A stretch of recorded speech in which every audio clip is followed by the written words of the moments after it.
Welcome to the Jill on Money Show. It's Friday, January 6th, and this morning we'll get a jobs report. If it's something wacky, I promise that I will report into you tomorrow morning. The expectation is about 200,000 jobs. It's amazing, actually. I would say that the job market seems fairly resilient considering that the economy has really slowed down. But, that would be about, I think we average about 225,000 jobs a month for the last 3 months. Compare that with last year, or the year before, rather, 560,000 jobs a month. So unemployment rate's probably going to hold it around 3.7%. I think that's going to be higher in the months to come. The economy's going to lose steam. We may not have out and out layoffs, like broad-based layoffs like the tech sector is experiencing, but things are going to just slow down. So be prepared for that. And that's the beginning of the big data dump for January. Okay. Good. All right. If you have a financial question, we encourage you to go to our website, jillonmoney.com, click the Contact Us button and ask that question. If you want to come on the air live, click the box. Mark does everything else. But otherwise, we like to do some emails every week. So this is an email episode. Here we go from Maria, who says she enjoys the show and she listens to the podcast. And she says, here's the deal. She is 46. Her oldest daughter is 10. Her younger daughter is 6. 529 college savings plans for both kids were set up when they were born. She's got $330,000 in her 401k, keeps contributing the max in the next years, can't do after tax, but I think I should. She says, I don't know if I should do a 401k or a Roth. How much money does she make? Does she tell us, Mark? She doesn't say how much money she makes. I mean, listen, if you have a situation where you're looking at your tax liability and your top income tax bracket is, say, 24%, maybe that, I'm guessing that might be for Maria, I'm not sure. But if you are single, the 24% bracket goes from about 90,000 to like 170 something. Where are my new Ed Slot tax tables, Mark? I need those. Anyway, if you're in like the 24% tax bracket, I'm probably going to say a Roth. That would be ideal. She's got group life insurance through company. No mortgage left on her house. Holy smoly. Rental property. She's going to sell it in the second half of this year. She's going to get about $160,000 net in the bank after the remaining mortgage is paid. She says, I want to invest that money in a tax-free bucket. Oh my God. So she thinks she should maybe, first of all, why? What is this is like a compulsion with people. She says, I'm going to look at she came across a level premium whole life insurance policy. Terrible idea. It's terrible, terrible, terrible idea. And she says, I need an investment that's independent from the market fluctuations to ensure that when I retire at the age 60, I don't depend completely on what my 401k is worth. I'm reading that whole life offers lower returns than other investment options. But considering I don't want to have all eggs in the same basket, do you think this would be the best type of investment for my situation? Ready? No. This is a terrible investment. First of all, whole life insurance is extraordinarily expensive. Second of all, what do you mean that like, when you're 60, 14 years from now, you have an idea about what you can and cannot absorb in terms of your market fluctuations? We can do something around that. We can do other things. Absolutely, positively, do not invest in a whole life policy. Bad idea, expensive, and for what you need, what you say you want, I don't think it's going to be the best way to get there. So give us a holler. I want to hear more. This is why I want you guys on the air. Jim writes that his grandfather passed away. His mother received a share of the sale of his home. She wants to make the money last and grow for the future.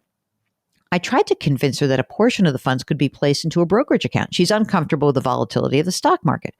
We sought advice from an advisor at a credit union. I was concerned that all the options he recommended were products from life insurance companies. Yeah, no kidding. She received $47,000. They used $30,000 to buy units of First Trust U.S. Treasury securities portfolio. We're hoping to use the remainder to invest more aggressively without my mother feeling at risk. She's retired. She works part-time. She's got income of about $1,800 in a pension. I don't know what that other thing is. and a job. So she has about $2,200 in income, guaranteed income, and $900 in expenses every month. That's amazing. This is what she says. He's got $2,000 in a credit union. She's got $19,000 in a retirement account, in one retirement account, another $38,000. You know what I would do with it, Mother? I wouldn't invest it at all. I mean, what I would do is you've got like 30 grand in the treasuries. So maybe what you should do is buy some CDs and then like a tiny sliver in in an investment account in stocks. Tiny sliver, like maybe 10. She can live with 10. She's not going to be able to live with a lot more than that. That's my 2 cents on that. All right, Denise wants to know if she should pay off her mortgage of $52,000 before she sells her home because she's going to be buying a newly constructed house. What on earth would we do that for? Don't do that, Denise.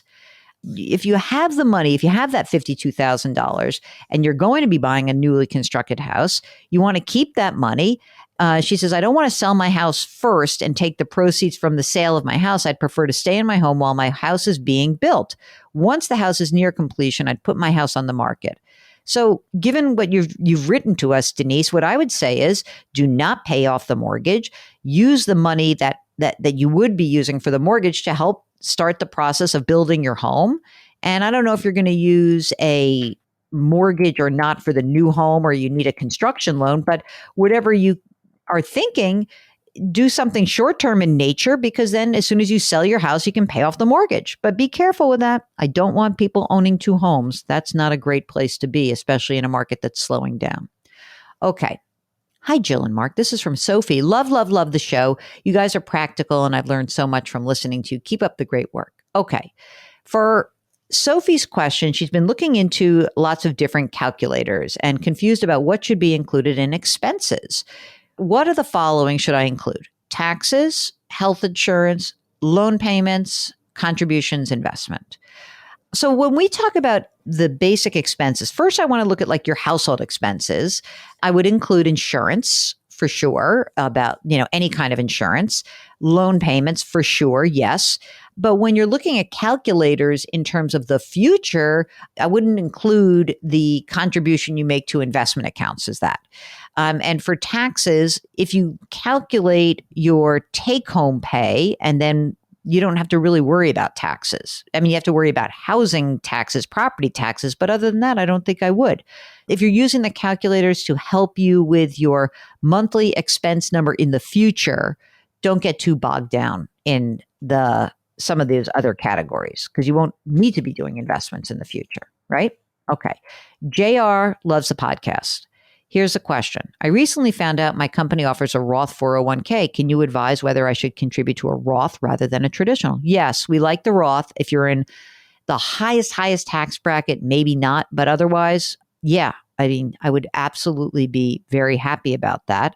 Let me just see if they give us their taxable. Okay, salary is $230 and $124. So I'm trying to look and see what they've got. They're 46 years old and wife is 43, 3 kids, 12, 9, and 5. Taxable accounts, they've got $1 million in an IRA, 600,000 in 401ks.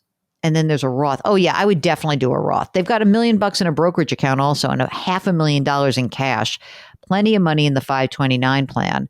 So here's what I would say. Number 1 question, yes, definitely use the Roth. You've got the cash flow to absorb it. That's good.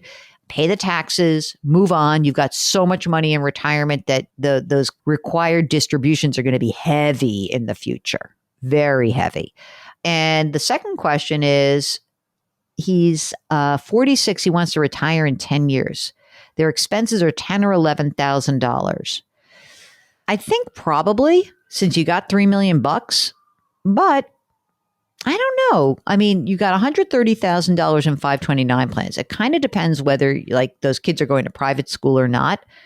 Weirdly, with all the money saved, including your $500,000 in cash, it depends how much you want to have flexibility versus like, I will never retire. I mean, I will never work again. I think yes-ish, but I'd really have to hear about like, do you hate your job? Would your wife be willing to work while you are retired in 10 years? I think probably. This is from Susan. And the subject, made my goal by 12/31/22. Happy New Year to y'all. I started listening to your podcast in late 2019, and I was there for the switch to dailies from the twice weekly posts. You've answered a couple of my questions. I've been on the air. I thank you so much. Since you're one of my absolute favorite and must listen podcasts, I set a goal to go back and listen to all the older episodes. Obviously, some of the data has changed over the years, but it's still all great information. I also enjoyed many of the author segments and have even purchased books for graduation gifts and for other events after hearing the book on your podcast. I bought your first book and have pre-ordered your next. I've skipped some of the replayed episodes, but listened to others a second time and gained something new from it. I just wanted to send a thanks for a great podcast and for all you do for the Jill on Money and I on Money listeners. Here's to a great 2023. Mark, this is the best ever. Fantastic. I love it. This is a great way to come into a Friday, and thank you, Susan, for that. And we are so grateful for all of you who listen to this podcast as well as the Eye on Money podcast. And we are really, that just fills me up. It makes me feel wonderful. So thank you, thank you, thank you. And for all of those of you who would like to be like Susan, you can order the Great Money Reset on the website, jillonmoney.com.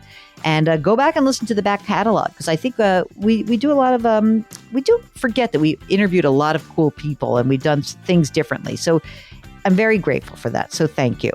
Okay, it's Friday. Don't forget that we do a little business on Fridays. Our music is composed by Joel Goodman. Mark Talercio is our executive producer. We're distributed by the fine folks at Cadence 13. Hi, Lizzie. Hi, Yennekin. And we are very grateful for all of you for listening every day. We always like to remind you to do something nice for someone else today.